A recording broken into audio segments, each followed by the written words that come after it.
صبر اور استقامت یہ دو عظیم عمل ہیں، یہ دو عظیم خوبیاں اور اوصاف ہیں۔ اللہ رب العزت نے قرآن کریم کے اندر ارشاد فرمایا، ان الذین قالوا ربنا اللہ، بے شک وہ لوگ جنہوں نے اللہ کو اپنا رب مان لیا، جنہوں نے کہہ دیا، تسلیم کر لیا کہ ہمارا رب تو اللہ ہے، ثم استقاموا، پھر وہ اس پر ڈٹ گئے، حالات جیسے بھی ہوں، معاملات جتنے بھی مشکل آ جائیں، حالات جس طرف بھی کروٹ بدل لیں، وہ اپنے اس عقیدے پر، اس نظریے کے اوپر قائم رہتے ہیں کہ ہمارا رب اللہ ہے۔ تتنزل علیہم الملائکہ، اللہ ان سے اتنا راضی ہوتا ہے، اللہ اور ان کے صبر اور استقامت کی وجہ سے ان پر اتنا خوش ہوتا ہے کہ اللہ رب العزت اپنی نوری مخلوق فرشتوں کو ان پہ نازل کرتے ہیں، اور پھر اللہ تعالیٰ کے لیے ان کی رضا اور رحمت، پھر اللہ تعالیٰ کا ان کے لیے اعلان، اللہ تخافوا ولا تحزنوا، کہ اب تم غم بھی نہ کرو اور خوف بھی نہ کرو۔ اللہ پھر ان کو بشارتیں بھی دیتا ہے، اللہ رب العزت ان کو کامیابی کے اور اپنے انعام کے سرٹیفکیٹ بھی دیتا ہے۔ کس وجہ سے؟ کہ وہ استقامت دین کے اوپر ڈٹے رہتے ہیں، وہ اسلام پر ڈٹے رہتے ہیں، وہ عقیدہ توحید پر قائم رہتے ہیں، وہ اللہ اور قیامت پر ایمان رکھتے ہوئے شریعت مطہرہ پر جمے رہتے ہیں۔ ان کے دین پر ڈٹنے کی وجہ سے، اللہ رب العزت کے ساتھ تعلق کو مضبوط رہنے کی وجہ سے، توکل اور بھروسہ اللہ پر رکھنے کی وجہ سے، اللہ تخافوا ولا تحزنوا وابشروا بالجنہ، نہ صرف یہ خوشخبری ہے کہ غم بھی دور ہو گئے، پریشانیاں بھی دور ہو گئی، خوف بھی اللہ ختم کر دیتا ہے، بلکہ اللہ تعالیٰ ان کے لیے اعلان کرتا ہے وابشروا بالجنہ، خوش ہو جاؤ، اللہ نے تمہیں جنتیں عطا کر دی، وہ جنت اللہ نے عطا کر دیا جس کا تم سے وعدہ کیا گیا تھا۔ تو میرے بھائیوں، صبر اور استقامت، لا الہ الا اللہ پڑھنے کے بعد، اشہد ان لا الہ الا اللہ وحدہ لا شریک لہ، گواہی دینے کے بعد، اب اسی ایمان پر، اسی عقیدے پر، اسی نظریے پر، اسی کانسیپٹ پر، اسی راستے پر انسان ڈٹا رہے۔ حالات مشکل آ جائیں پھر بھی، حالات آسانی والے آئیں پھر بھی، تنگ دستی آ جائے پھر بھی،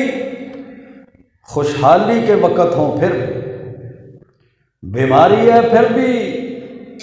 اور اگر تکلیف کے بعد اللہ آسانیاں دے دے، عافیت دے دے، اللہ رب العزت اس کو شفائیں عطا کر دے، پھر بھی وہ اس نظریے پہ بیماری اور تکلیف میں اللہ کے گھر کو چھوڑ دے، پریشانی میں اللہ کے گھر کو چھوڑ کر غیروں کے در پہ چلا جائے، اپنی تکلیفوں کو، اپنے مصائب کو، اپنی مصیبتوں کو، اپنی پریشانیوں کو، اپنی بیماریوں کو دور کروانے کے لیے وہ عقیدہ توحید سے انحراف کر لے، وہ اللہ تعالیٰ کے در کو چھوڑ کر غیر کے در پہ جا کر جھک جائے، تو اس نے اتنا نقصان کر لیا ہے، اس نے اپنے اعمال کی، اپنے ایمان کی، اپنی دنیا اور آخرت کی بربادی کر لی۔ اور صبر کیا ہے؟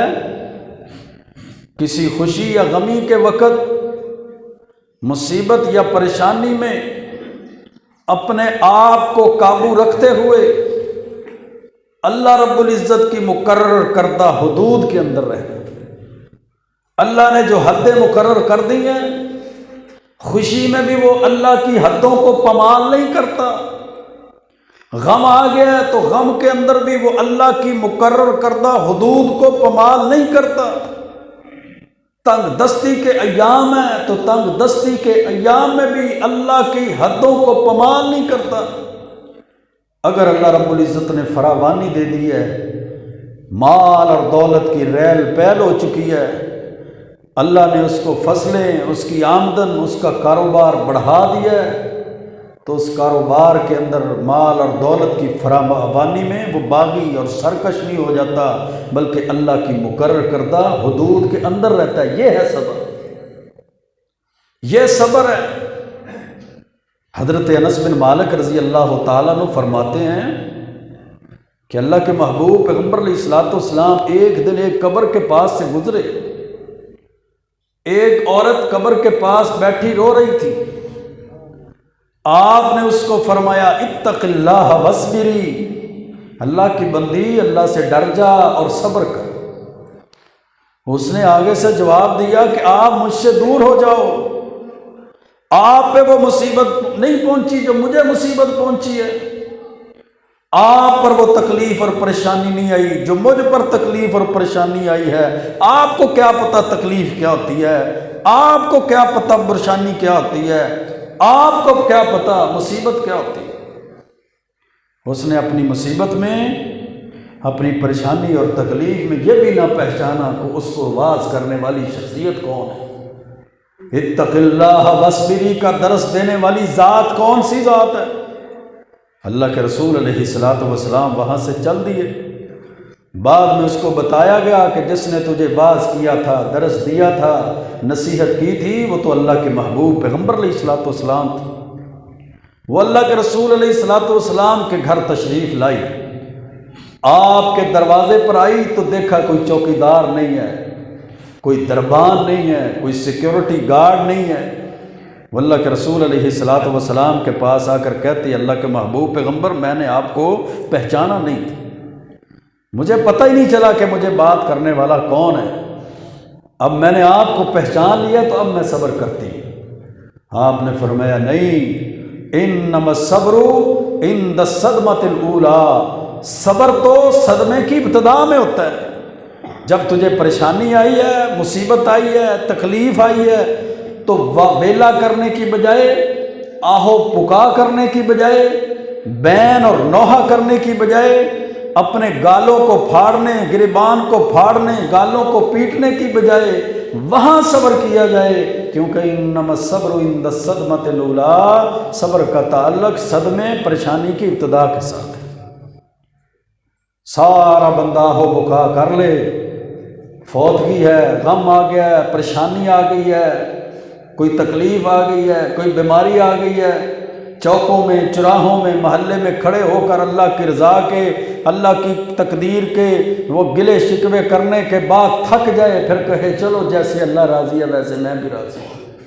نہیں میرے بھائیو، یہ اللہ تعالیٰ انسان کو آزماتا ہے، اور ہم اکثر اس آزمائش میں، اس امتحان میں فیل ہو جاتے ہیں۔ ہم کہتے ہیں نہیں، مجھ پہ تو پریشانیوں کے پہاڑ اس قدر ٹوٹے تھے، مجھے تو ہوش حواس ہی نہیں تھی، اس لیے میں بھول گئی تھی کہ میرے سر پہ دوپٹہ بھی ہے یا نہیں ہے، میں بھول گئی تھی کہ میں نے پردہ کرنا ہے یا نہیں کرنا، میں نے بھلا دیا تھا کہ میں اپنی زبان سے یہ کیسے کلمات کہہ رہی ہوں۔ اللہ کے رسول علیہ الصلوۃ والسلام نے فرمایا تھا، من ضرب الخدود وشق الجیوب ودعا بدعوى اہل الجاہلیہ، جس نے غم اور پریشانی کے وقت اپنے گالوں کو مارا، اپنے رخساروں کو پیٹا، اپنے گریبان کو چاک کیا، اپنے گریبان کو پھاڑا، اور ایسے ایسے کلمات، ایسی آوازیں نکالتا ہے، ایسے بول بولتا ہے جو اسلام کے بول نہیں ہیں، جو اسلام کے کلمات نہیں ہیں، اسلام کی آوازیں نہیں ہیں، جو شریعت کے کلمات نہیں ہیں، بلکہ اہل الجاہلیہ، جو جاہلیت کی پکار ہے، وہ اس پر بین کرتی ہے یا بین کرتا ہے، وہ اس پر نوحہ کرتی ہے یا نوحہ کرتا ہے۔ ودعا بدعوى اہل الجاہلیہ، جاہلیت کی پکار پکارتا رہتا ہے۔ اللہ کے رسول علیہ الصلوۃ والسلام نے فرمایا، فلیس منا، ایسے شخص کا ہمارے ساتھ تعلق نہیں۔ تو میرے بھائیو، شریعت پر استقامت کا، دین کے ساتھ تعلق کا، اللہ پر توکل اور بھروسے کا امتحان اور آزمائش بھی دو وقتوں میں ہوتی ہے۔ جب اللہ تعالیٰ انسان کو خوشی دیتا ہے، پھر اللہ تعالیٰ خوشی دے کر آزماتا ہے کہ یہ خوشی کے وقت اللہ کی مقرر کردہ حدود میں کتنا رہتا ہے، کتنا حدود کا خیال کرتا ہے، اللہ اور اس کے رسول صلی اللہ علیہ وسلم کی تعلیمات کا، پیارے پیغمبر علیہ السلام کے راستے اور طریقے کا کتنا خیال کرتا ہے۔ ہم پر خوشی کا وقت بھی آتا ہے تو ہم حدود کو پامال کر دیتے ہیں، اللہ اور اس کے رسول کی تعلیمات کو پامال کر دیتے ہیں، ہم جناب شیطان کو راضی کرتے ہیں، یہود و نصارہ کے طریقوں پہ چلنا شروع کر دیتے ہیں، ہندوؤں اور سکھوں کی رسم و رواج پہ چلنا شروع کر دیتے ہیں، اور ہم اس وقت خوشی کے موقع پر بھی آزمائش ہے، اللہ خوشی دے کر آزما رہا ہے، ہم فیل ہو جاتے ہیں۔ الذین اذا اصابتہم مصیبہ، جب مصیبت آتی ہے، جب پریشانی آتی ہے، جب تکلیف آتی ہے، جب کوئی آزمائش آتی ہے، اللہ آزمائش دے کر بندے کو آزما رہا ہے، اور بندہ آزمائش میں، تکلیف میں، پریشانی اور مصیبت میں اللہ رب العزت کی مقرر کردہ حدود کو پامال کر دیتا ہے، حدود کو پھلانگ جاتا ہے۔ انسان، شریعت کہتی ہے، در حقیقت بے صبرہ ہے، انسان بے صبر ہے، طبی طور پر انسان بے صبری کرنے والا ہے، اس کے اندر حوصلہ نہیں ہے، اس انسان کے اندر برداشت نہیں ہے، اس انسان کے اندر تحمل نہیں ہے، اور جب اللہ تعالیٰ رحم فرمائے تو پھر اسے یہ ساری چیزیں اللہ تعالیٰ دے دیتا ہے، تحمل آ جاتا ہے، برداشت آ جاتی ہے، حوصلہ میسر ہو جاتا ہے، اور تحمل اور برداشت یہ اللہ کو بہت پسند ہے، تحمل اور برداشت اللہ کو بہت پسند ہے۔ وہ خواہ اپنے بچپنے کی حالت میں ہو، وہ جوانی کی سیڑھیوں کو عبور کرتا ہوا نوجوان ہو، یا اپنے بڑھاپے کے ایام کو گزارتا ہوا بزرگ ہو،